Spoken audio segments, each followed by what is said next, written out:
വിശദമായ വാർത്തകളിലേക്ക്. ലോക്സഭാ തെരഞ്ഞെടുപ്പ് തീയതി ഇന്ന് പ്രഖ്യാപിക്കും. വൈകിട്ട് 5 മണിക്ക് വിജ്ഞാൻ ഭവനിലാണ് പ്രഖ്യാപനമുണ്ടാകുക. 7 ഘട്ടങ്ങളായി തെരഞ്ഞെടുപ്പ് നടത്തുമെന്നുള്ള പ്രാഥമിക സൂചനകളാണ് ലഭ്യമാകുന്നത്.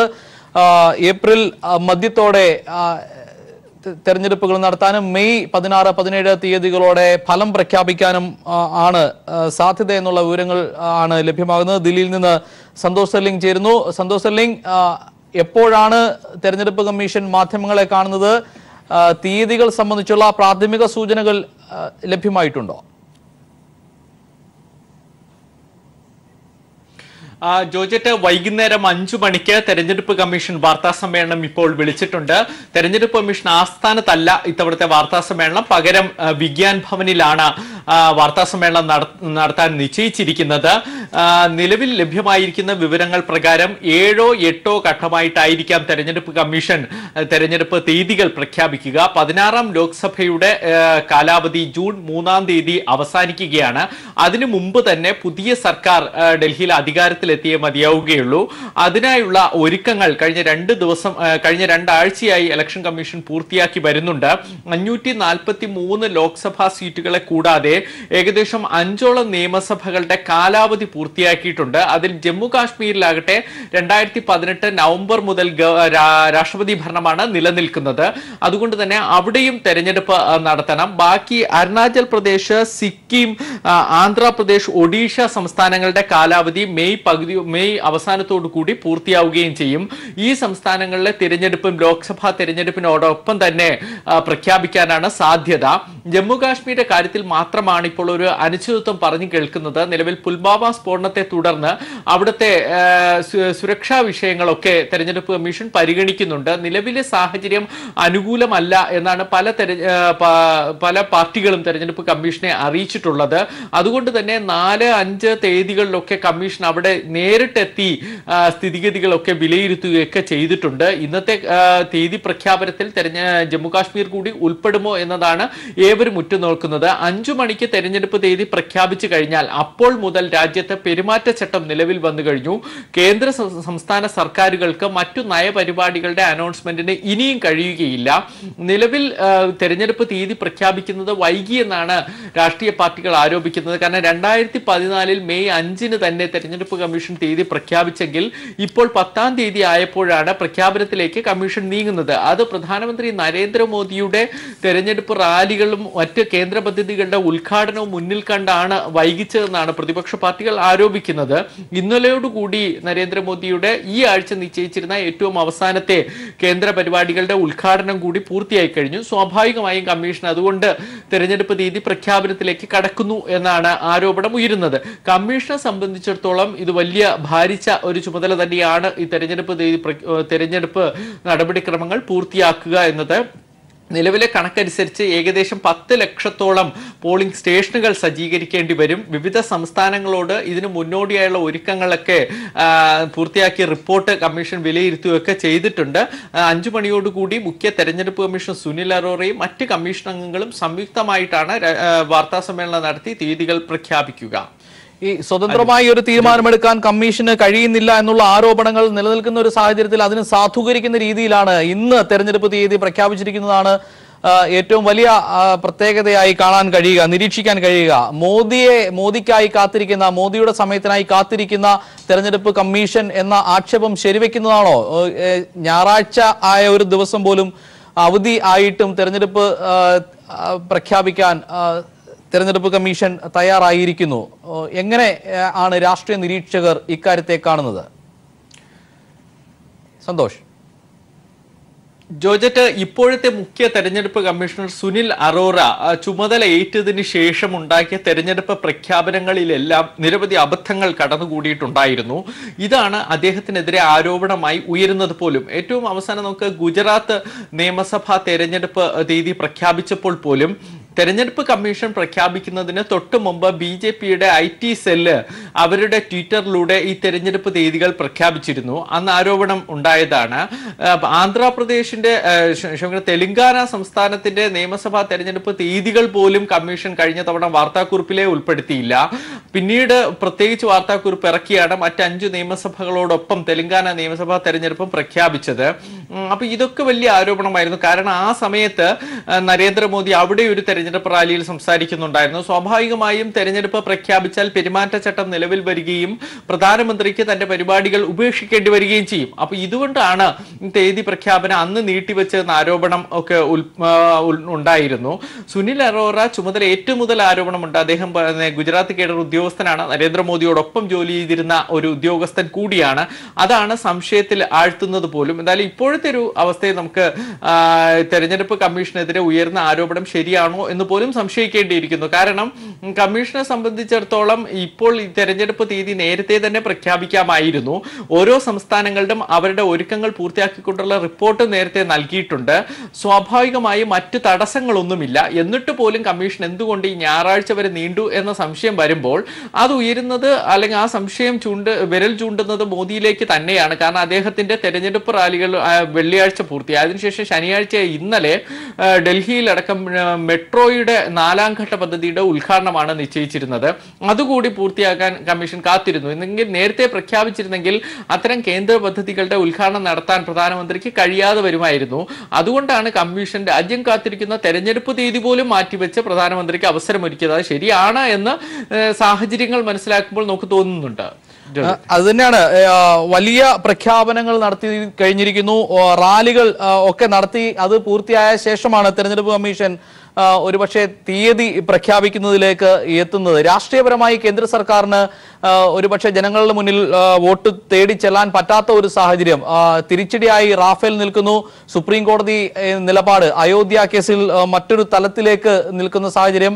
പാകിസ്ഥാനെതിരായ വ്യോമ നടപടിയിലൊക്കെ കേന്ദ്ര സർക്കാർ ആരോപണങ്ങൾ നേരിട്ടിരിക്കുന്ന ഒരു സാഹചര്യം. ഈ സാഹചര്യത്തിലാണ് മോദിക്ക് ഫേവർ ചെയ്തുകൊണ്ട് തെരഞ്ഞെടുപ്പ് കമ്മീഷന്റെ ഒരു നിലപാട്. കഴിഞ്ഞ നിയമസഭാ തെരഞ്ഞെടുപ്പുകളിൽ പര്യടനത്തിന് സമയം കൊടുക്കുന്നതിന് വേണ്ടി തെരഞ്ഞെടുപ്പ് പ്രഖ്യാപനം വൈകിപ്പിച്ച ഒരു നടപടി കൂടി കൂട്ടിക്കാണുമ്പോൾ ഈ ആരോപണങ്ങൾ, പ്രതിപക്ഷം ഉയർത്തുന്ന ആരോപണങ്ങൾ ശരിവെക്കുന്ന രീതിയിൽ തന്നെയല്ലേ തെരഞ്ഞെടുപ്പ് കമ്മീഷന്റെ തീരുമാനങ്ങൾ നീളുന്നത്? ജോർജറ്റ്, 2019 ലോക്സഭാ തെരഞ്ഞെടുപ്പിലേക്ക് കമ്മീഷൻ പോകുമ്പോൾ അവർ നേരിടുന്ന രാഷ്ട്രീയ ആരോപണങ്ങൾ മുമ്പെങ്ങും കേട്ടുകേൾവി പോലും ഇല്ലാത്തതാണ്. കാരണം കഴിഞ്ഞ കുറെ പതിറ്റാണ്ടായി തെരഞ്ഞെടുപ്പ് കമ്മീഷൻ അതിന്റെ വിശ്വാസ്യത എപ്പോഴും സംരക്ഷിക്കാറുണ്ട്. ഭരണഘടനാ സ്ഥാപനം എന്ന നിലയിൽ തെരഞ്ഞെടുപ്പുകളിൽ സുതാര്യത കൊണ്ടുവരികയും പിന്നീട് വോട്ടിംഗ് ഫോട്ടോ ID കാർഡൊക്കെ നടപ്പിലാക്കിയതൊക്കെ രാജ്യം കയ്യടിയോടെയാണ് സ്വീകരിച്ചത്. പക്ഷേ 2014 ശേഷം, പ്രത്യേകിച്ച് NDA സർക്കാർ അധികാരത്തിൽ വന്നതിനു ശേഷം കമ്മീഷൻ നിരവധി രാഷ്ട്രീയ ആരോപണങ്ങൾ നേരിടുന്നതിൽ ഏറ്റവും പ്രധാനപ്പെട്ടത് വോട്ടിംഗ് മെഷീനെ കുറിച്ചുള്ളതാണ്. വോട്ടിംഗ് മെഷീനെ കുറിച്ച് എല്ലാ രാഷ്ട്രീയ പാർട്ടികളും സംയുക്തമായി പരാതി ഉന്നയിച്ചിട്ട് പോലും കമ്മീഷൻ അത് മുഖവിലക്കെടുത്തില്ല. കമ്മീഷനാകട്ടെ വോട്ടിംഗ് മെഷീൻ അവരുടെ ആസ്ഥാനത്ത് പ്രദർശിപ്പിക്കുകയും അതിന്റെ നടപടിക്രമങ്ങൾ എങ്ങനെയാണ് എന്ന് തെരഞ്ഞെടുപ്പ് പാർട്ടികളോട് വിശദീകരിക്കുകയും മാത്രമേ ചെയ്തുള്ളൂ. രാഷ്ട്രീയ പാർട്ടികൾക്ക് അത് പരിശോധിക്കാനുള്ള ഒരു അവസരം പോലും നൽകാതെ തന്നെ അത് സുരക്ഷിതമാണ് എന്ന് സുപ്രീം കോടതി അറിയിക്കുകയൊക്കെ ചെയ്തിരുന്നു. അങ്ങനെ ഇതൊരു ഏകപക്ഷീയമായ നിലപാട് കമ്മീഷന്റെ ഭാഗത്തുനിന്ന് ഉണ്ടാകുന്നുണ്ട്. ആ വോട്ടിങ്ങിന് നടപടിക്രമങ്ങളെ പോലും സംശയനിഴലിലാക്കുന്നതാണ് ഇത്തരം ഏകപക്ഷീയമായ നിലപാടുകൾ. VVPAT സ്ലിപ്പുകൾ എണ്ണില്ല എന്ന നിർബന്ധവും തെരഞ്ഞെടുപ്പ് കമ്മീഷൻ പിടിക്കുന്നുണ്ട്. അത് സുപ്രീം കോടതി പോലും പലപ്പോഴും ചോദിച്ചിട്ടുള്ളതാണ്. കാരണം വോട്ടിംഗ് മെഷീനുകളിൽ വീണ വോട്ട് ശരിയാണോ എന്ന് വോട്ടർമാർക്ക് അറിയാനാണ് VVPAT മെഷീനുകൾ സ്ഥാപിച്ചിട്ടുള്ളത്. ഈ സ്ലിപ്പുകൾ സ്വാഭാവികമായും ഏതെങ്കിലും ആശയക്കുഴപ്പം മെഷീനിലെ വോട്ടുകളിൽ വന്നാൽ ഈ സ്ലിപ്പുകൾ എണ്ണുന്നതിൽ എന്താണ് കുഴപ്പമെന്ന് ഒരു ഘട്ടത്തിൽ സുപ്രീം കോടതിക്ക് പോലും ചോദിക്കേണ്ടി വന്നിട്ടുണ്ട്. എന്നാൽ പോലും അതിൽ ഒരു മാറ്റവും വരുത്താതെ വോട്ടുകൾ എണ്ണില്ല എന്ന നിലപാടിൽ തന്നെയാണ് കമ്മീഷൻ ഇപ്പോഴും ഉള്ളത്. തെലങ്കാന നിയമസഭാ തെരഞ്ഞെടുപ്പ് സമയത്താകട്ടെ ഏകദേശം 20 ലക്ഷത്തോളം വോട്ടർമാരാണ് വോട്ടിംഗ് ലിസ്റ്റിൽ തന്നെ ഉൾപ്പെടാതെ പോയത്. എന്നിട്ട് പോലും കമ്മീഷൻ അതിൽ ഒരു നടപടിയും എടുത്തില്ല എന്ന ആരോപണം. അങ്ങനെ വലിയ ആരോപണങ്ങൾ കമ്മീഷൻ നേരിടുന്നുണ്ട്. അപ്പോഴാണ് ഈ ലോക്സഭാ തെരഞ്ഞെടുപ്പിലേക്ക് കാര്യങ്ങൾ പോകുന്നത്. പക്ഷെ നമുക്ക് പ്രതീക്ഷിക്കാം എന്തെങ്കിലും ഒരു മാറ്റങ്ങൾ ഇപ്രാവശ്യം ഉണ്ടാകുമെന്ന്. പ്രതിപക്ഷം ഒന്നടങ്കം ഉന്നയിക്കുന്നത് ഇപ്പോഴുള്ള വോട്ടിംഗ് മെഷീൻ മാറ്റുക, ബാലറ്റിലേക്ക് പോവുക എന്ന് തന്നെയാണ്. എന്നാൽ ഇപ്രാവശ്യം തെരഞ്ഞെടുപ്പ് കമ്മീഷനെതിരെ അത്തരം ആരോപണങ്ങളൊക്കെ നിലനിൽക്കുന്ന ഒരു സാഹചര്യത്തിൽ കൂടിയാണ് എന്തായാലും രാജ്യം കാത്തിരുന്ന തെരഞ്ഞെടുപ്പിനായി തീയതികൾ തെരഞ്ഞെടുപ്പ് കമ്മീഷൻ ഇന്ന് പ്രഖ്യാപിക്കും. വൈകിട്ട് 5 മണിയോടെ തെരഞ്ഞെടുപ്പ് കമ്മീഷൻ മാധ്യമങ്ങളെ കാണും. തീയതികൾ പ്രഖ്യാപിക്കും എന്നുള്ള വിവരങ്ങളാണ് ദില്ലിയിൽ നിന്ന് വരുന്നത്. KG ദിനകറിലേക്ക് ഒരിക്കൽ കൂടി പോവുകയാണ്. ദിനകർ, ഒരുപക്ഷെ സമാധാന സംസ്ഥാനം എന്ന നിലയിൽ ആദ്യഘട്ടത്തിൽ തന്നെ കേരളത്തിൽ തെരഞ്ഞെടുപ്പ് നടക്കാനുള്ള സാഹചര്യങ്ങളാണ് നിലവിലുള്ളത്. കേരളത്തിലെ മുന്നണികൾ തെരഞ്ഞെടുപ്പ് നേരിടാൻ തയ്യാറായും കഴിഞ്ഞിരുന്നു. LDF പൂർണ്ണ പാനൽ പ്രഖ്യാപിച്ചു കഴിഞ്ഞിരിക്കുന്നു. മറ്റ് മുന്നണികൾ വരും ദിവസങ്ങളിൽ തന്നെ സ്ഥാനാർത്ഥികളെ പ്രഖ്യാപിക്കുന്ന സാഹചര്യങ്ങൾ കൂടി. കേരളത്തിൽ ഏത് നിലയിലാകും പ്രചരണങ്ങൾ മുന്നേറുക? ജോർജറ്റ് ചൂണ്ടിക്കാട്ടിയതുപോലെ തീർച്ചയായും കേരളം ക്രമസമാധാന പാലന രംഗത്ത് മികച്ച സംസ്ഥാനമായതുകൊണ്ട് തന്നെ മറ്റു പ്രശ്നങ്ങളൊന്നും ഇല്ലാത്തതുകൊണ്ട് തന്നെ ഒരുപക്ഷെ ആദ്യഘട്ടത്തിൽ തന്നെ തെരഞ്ഞെടുപ്പ് നടക്കാനുള്ള ഒറ്റ ഘട്ടമായി തന്നെ തെരഞ്ഞെടുപ്പ് നടക്കാനുള്ള സാധ്യതയാണ് ഉള്ളത്. അതുതന്നെയാണ് സന്തോഷും ദില്ലിയിൽ നിന്നും ചൂണ്ടിക്കാട്ടിയത്. എന്തായാലും ഇന്ന് വൈകിട്ട് 5 മണിയോടുകൂടി ഇതിന് ഒരു വ്യക്തത കൈവരും. എന്തായാലും മുന്നണികൾ സജീവമായി കഴിഞ്ഞു. തെരഞ്ഞെടുപ്പ് രംഗത്ത് പ്രവർത്തനങ്ങളുമായി സജീവമായി കഴിഞ്ഞു. LDF ഒരുപടി മുന്നിൽ കടന്നുകൊണ്ട് സ്ഥാനാർത്ഥികളെ എല്ലാം 20 മണ്ഡലങ്ങളിലെയും സ്ഥാനാർത്ഥികളെ പ്രഖ്യാപിച്ച് തെരഞ്ഞെടുപ്പ് പ്രചാരണ രംഗത്തേക്ക് കടന്നു കഴിഞ്ഞിരിക്കുന്നു. UDF ആവട്ടെ സാധ്യതാ പട്ടികയുമായി ഇന്ന് ഉമ്മൻചാണ്ടിയും ചെന്നിത്തലയും ഒപ്പം മുല്ലപ്പള്ളി രാമചന്ദ്രനും അടക്കമുള്ള നേതാക്കൾ ദില്ലിയിലേക്ക് ഇന്ന് പോവുകയും ചെയ്യും. നാളെയും മറ്റന്നാളും നടക്കുന്ന സ്ക്രീനിംഗ് കമ്മിറ്റി യോഗത്തിൽ ഇത് സംബന്ധിച്ച് അന്തിമ പട്ടിക പുറത്തിറക്കാനുള്ള സാധ്യത 2 ദിവസത്തിനകം പട്ടിക പുറത്തിറക്കുകയും ചെയ്യും. NDA ആവട്ടെ തങ്ങളുടെ സ്ഥാനാർത്ഥികളെ പ്രഖ്യാപിക്കാൻ ഇതുവരെ കഴിഞ്ഞിട്ടില്ല. BJPക്കും കഴിഞ്ഞിട്ടില്ല. 15 സീറ്റുകളിലാണ് BJP മത്സരിക്കുക. 4 സീറ്റിൽ BDJS-ഉം 1 സീറ്റിൽ കേരള കോൺഗ്രസ് PC തോമസും മത്സരിക്കും. കോട്ടയത്താണ് PC തോമസ് മത്സരിക്കുക. BDJS തുഷാർ വെള്ളാപ്പള്ളി മത്സരിക്കുകയാണെങ്കിൽ തുഷാർ വെള്ളാപ്പള്ളിക്ക് വേണ്ടി ആറ്റിങ്ങൽ മണ്ഡലം വിട്ടു നൽകാൻ BJP തയ്യാറാണ്. നാളെ കോർ കമ്മിറ്റി യോഗം BJPയുടെ ചേരുന്നുണ്ട്. ഈ യോഗത്തിൽ ഏതാണ്ട് സ്ഥാനാർത്ഥി പട്ടിക സംബന്ധിച്ചുള്ള ഏതാണ്ട് ഒരു തീരുമാനത്തിലേക്ക് എത്തും എന്നാണ് നമുക്ക് മനസ്സിലാക്കാൻ കഴിയുന്നത്. തിരുവനന്തപുരത്ത് കുമ്മനം രാജശേഖരനായിരിക്കും എന്ന് ഏതാണ്ട് ഉറപ്പായി കഴിഞ്ഞു. അദ്ദേഹം ഗവർണർ പദവി രാജിവെച്ചുകൊണ്ടാണ് തെരഞ്ഞെടുപ്പ് രംഗത്തേക്ക് എത്തുന്നത് എന്ന ഒരു പ്രത്യേകത കൂടി ഉണ്ട്. എന്തായാലും ഇരു മുന്നണികളും LDF-ഉം UDF-ഉം തമ്മിലാണ് പ്രധാന മത്സരം എന്നുള്ള കാര്യത്തിൽ സംശയമില്ല. കേരളത്തിൽ BJP ചില സ്ഥലങ്ങളിലെങ്കിലും തങ്ങളുടെ ശക്തി തെളിയിക്കുന്നതിന് വേണ്ടിയുള്ള പരമാവധി ശ്രമം നടത്തുന്നുമുണ്ട്. വലിയ മുന്നേറ്റം ഉണ്ടാക്കാൻ കഴിയും എന്ന പ്രതീക്ഷയിലായിരുന്നു BJP. എന്നാൽ BJPക്ക് പ്രതീക്ഷിച്ചത്ര മുന്നേറാൻ കഴിഞ്ഞിട്ടില്ല എന്നത് മറ്റൊരു വസ്തുത കൂടിയാണ്. BJP പ്രധാനമന്ത്രി ഉൾപ്പെടെ BJPയുടെ ദേശീയ അധ്യക്ഷൻ ഉൾപ്പെടെ കേരളം ലക്ഷ്യമിട്ടുകൊണ്ട് വലിയ പ്രചരണങ്ങളുമായി എത്തിയെങ്കിലും അത് കേരള ജനത തള്ളിക്കളഞ്ഞു എന്ന് നമുക്ക് ചൂണ്ടിക്കാട്ടേണ്ടി വരും. അതുതന്നെയാണ് തദ്ദേശ സ്വയംഭരണ തെരഞ്ഞെടുപ്പിൽ പോലും പത്തനംതിട്ടയിലെ ശബരിമല ഉൾപ്പെടുന്ന പത്തനംതിട്ടയിലെ ഒരു മണ്ഡലത്തിൽ ഒരു വാർഡിൽ പോലും 7 വോട്ടിനപ്പുറത്തേക്ക് BJPക്ക് കടക്കാൻ കഴിയാതെ പോയ ഒരു സാഹചര്യവും നമുക്ക് മുന്നിൽ ഉണ്ട്. അതൊക്കെ തെളിയിക്കുന്നത് BJPക്ക് കേരളത്തിൽ കടന്നു കയറാൻ കഴിഞ്ഞിട്ടില്ല എന്ന വസ്തുത തന്നെയാണ് ഇതിലൂടെ വ്യക്തമാവുകയും ചെയ്യുന്നത്. ഉപതെരഞ്ഞെടുപ്പുകളിലെല്ലാം BJPക്ക് വലിയ തിരിച്ചടി, അതായത് തദ്ദേശ സ്വയംഭരണ സ്ഥാപനങ്ങളിലേക്ക് നടന്ന ഉപതെരഞ്ഞെടുപ്പുകളിലെല്ലാം LDF-ന് മികച്ച മേൽക്കൈ നേടാൻ കഴിഞ്ഞിട്ടുണ്ട് എന്ന വസ്തുത നമുക്ക് മുന്നിൽ നിലനിൽക്കുന്നുണ്ട്. അതോടൊപ്പം തന്നെ ചെങ്ങന്നൂർ ഉപതെരഞ്ഞെടുപ്പിലും LDF-ന് മികച്ച നേട്ടം ഉണ്ടാക്കാൻ കഴിഞ്ഞ സാഹചര്യം നിലനിൽക്കുന്നുണ്ട്. LDF സർക്കാർ അധികാരത്തിൽ വന്ന ശേഷം നടന്ന ഉപതെരഞ്ഞെടുപ്പുകളിലെല്ലാം മികച്ച വിജയമാണ് കരസ്ഥമാക്കാൻ കഴിഞ്ഞിട്ടുള്ളത് എന്ന ആത്മവിശ്വാസം LDF-നുണ്ട്. അതേസമയം ദേശീയ തലത്തിലേക്ക് ദേശീയ വിഷയങ്ങൾ ഉൾപ്പെടുത്തി അല്ലെങ്കിൽ ദേശീയ തലത്തിൽ കോൺഗ്രസ് അധികാരത്തിലേക്ക് എത്തും എന്ന പ്രചരണം അഴിച്ചുവിട്ടുകൊണ്ട് കേരളത്തിൽ തങ്ങൾക്ക് അനുകൂലമാകും കാര്യങ്ങൾ എന്ന രീതിയിലാണ് കോൺഗ്രസ് പ്രചരണം സംഘടിപ്പിക്കുന്നത്. അതോടൊപ്പം നരേന്ദ്രമോദിക്ക് ഒരു അവസരം കൂടി നൽകണം. ഉറച്ച ഭരണം അല്ലെങ്കിൽ കേന്ദ്രത്തിൽ ഉറച്ച ഭരണമാണ് എന്നത് ചൂണ്ടിക്കാട്ടിക്കൊണ്ട് അഴിമതിയില്ലാത്ത ഭരണം എന്നൊക്കെയായിരുന്നു അവരുടെ അവകാശവാദങ്ങൾ. എന്നാൽ റഫേൽ ഉൾപ്പെടെയുള്ള വിഷയങ്ങൾ BJPയെ പ്രതിരോധത്തിലാക്കുന്ന കാര്യവും നമ്മൾ കണ്ടു.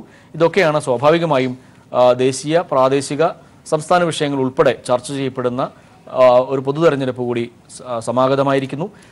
തെരഞ്ഞെടുപ്പ് ഗോതയിൽ അതുതന്നെയാണ്. എന്തായാലും നിലവിലുള്ള രാഷ്ട്രീയ സാഹചര്യങ്ങൾ ഉയർത്തി 3 മുന്നണികളും തെരഞ്ഞെടുപ്പിനെ നേരിടാൻ കേരളത്തിൽ സജ്ജമായി കഴിഞ്ഞിരിക്കുന്നു. ഇന്ന് വൈകിട്ടോടെ തെരഞ്ഞെടുപ്പ് കമ്മീഷണർ തീയതികൾ പ്രഖ്യാപിക്കുമെന്നുള്ള വിവരങ്ങൾ ദില്ലിയിൽ നിന്നും വരികയാണ്.